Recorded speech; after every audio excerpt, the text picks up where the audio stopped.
Hey, hey, hey. Welcome to Stop Sulking, the podcast. My name is Miss Tasha Talks Life, and I am your favorite mindset and accountability coach.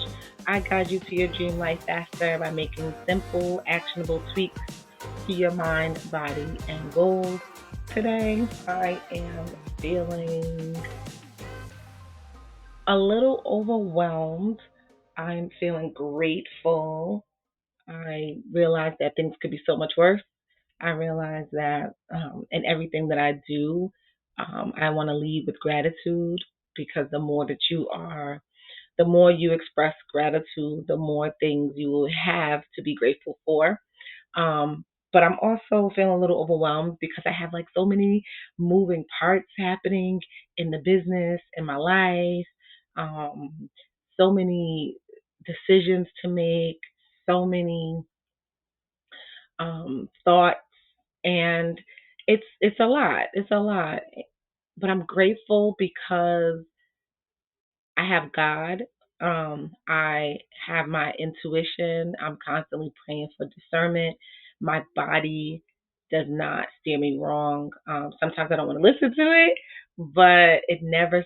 That's something I just want you to know is that when you get still and you meditate and you pray, your body is more than just your body, but your womb, your women intuition is there to guide you, and it's very important that we listen to it.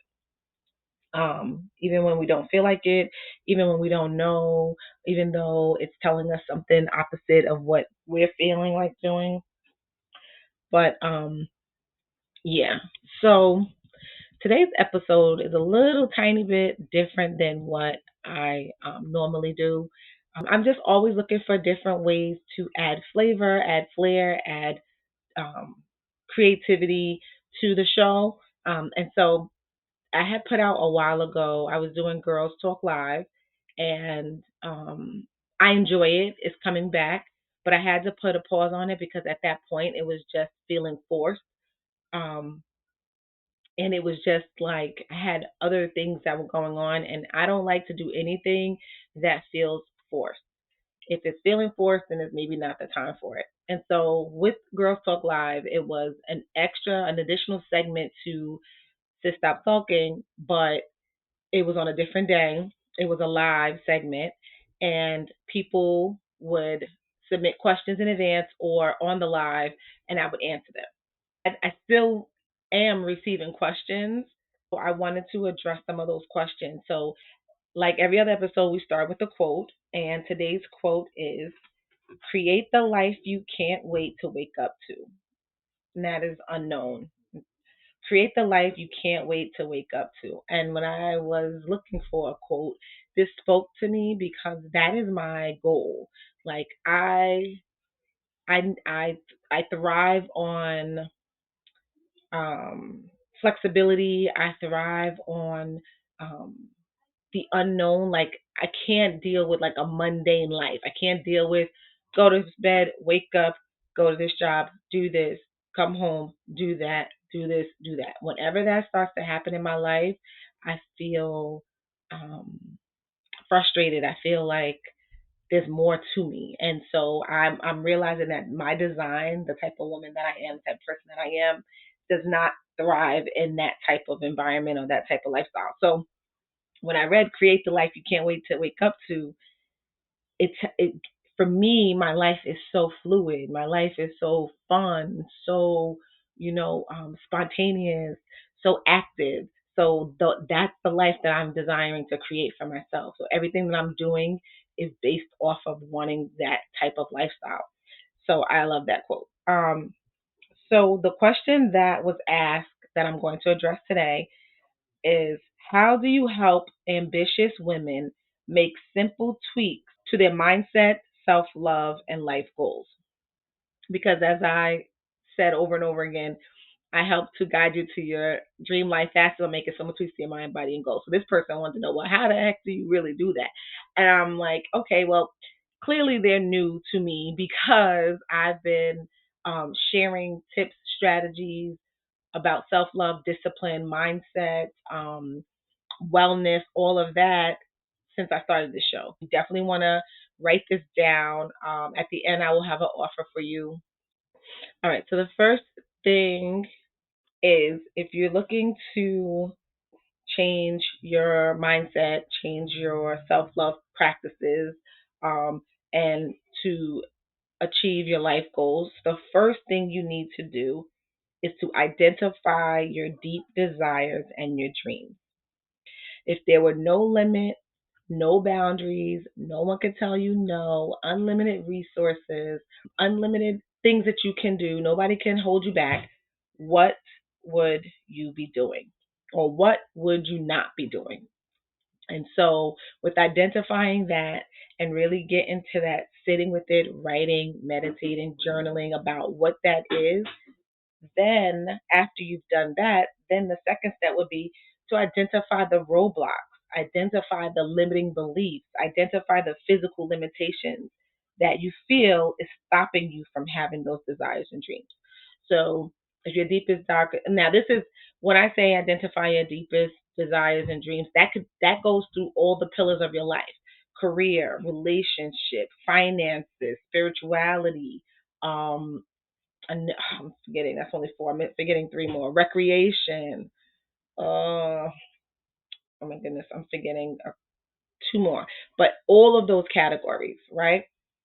Now, what are the roadblocks? What's stopping you mentally? What's stopping you? What limit? What stories are you telling yourself that's stopping you from achieving those things? Where are you saying I'm not good enough for that, or I don't have enough money for that, or my body is not well enough for that? Like, what are the roadblocks that are stopping you? So first, you're identifying the desires and the dreams. Then you're really digging into the limiting beliefs, the roadblocks, the physical limitations, whatever that is. And then you're going to identify. So if these are my deepest desires, what's the next best step that I need to take to achieve that thing? Let's use physical health as an example. My deepest desires is to lose 15 pounds, have be able to wear a dress that is backless with no rolls, rumps, or anything, and to be internally healthy on no medication, skin glowing, um, toned skin, brown booty, tight waist. That is my deepest dark. If there was no limits, no boundaries, your girl would be out here snatched, right? Looking good, feeling good from the inside out. Now, if I'm identifying the roadblocks or the limiting beliefs or the physical limitations, a limiting belief could be I'm too old to have a body like that right now. It's a lot of work. I don't have time to work out, right?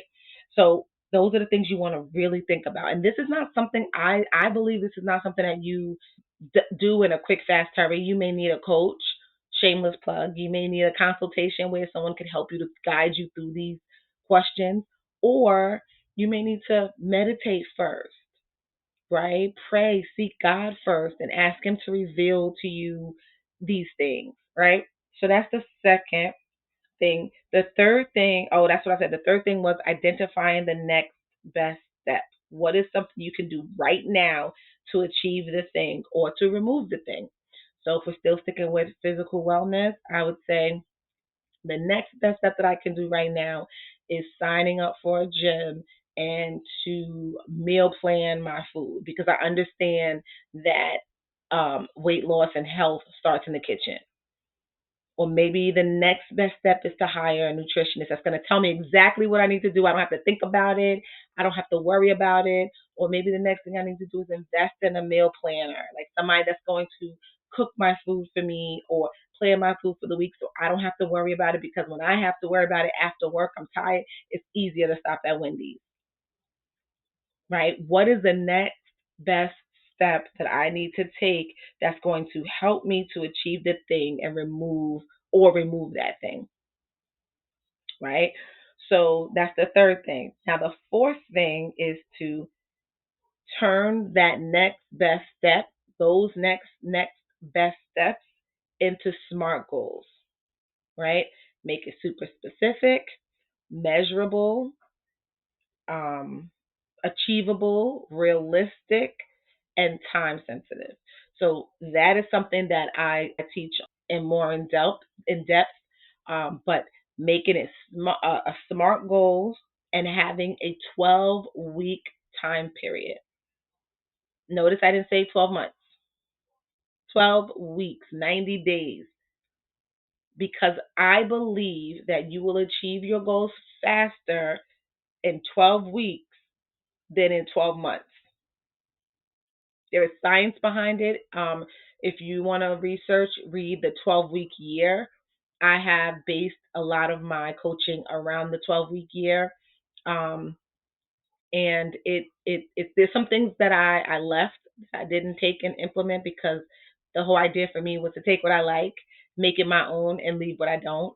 But there is science. They did a lot of research and studies on the 12-week year, making your goals in 12-week increments, and studies show that you achieve them faster than in 12 months. So yeah, so that's what I would do, and that's what I would coach you on as far as how to make simple tweaks to your mindset, your self love, and your life goals with those 4 steps.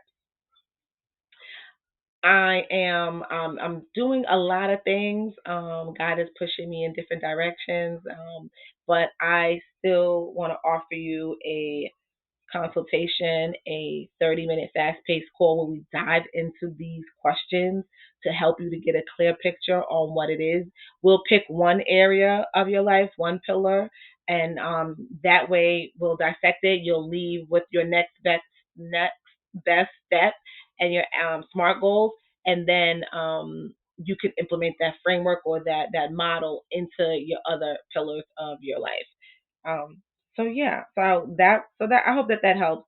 So that's pretty much what this episode. What I think I'm gonna do is like this, more like this, the Q&A segment where you ask a question in the comments. So if you have any questions, feel free to leave them in the comment section. I will get to them, I promise, even if it's a short answer in the comments, and then I dive a little deeper on an episode.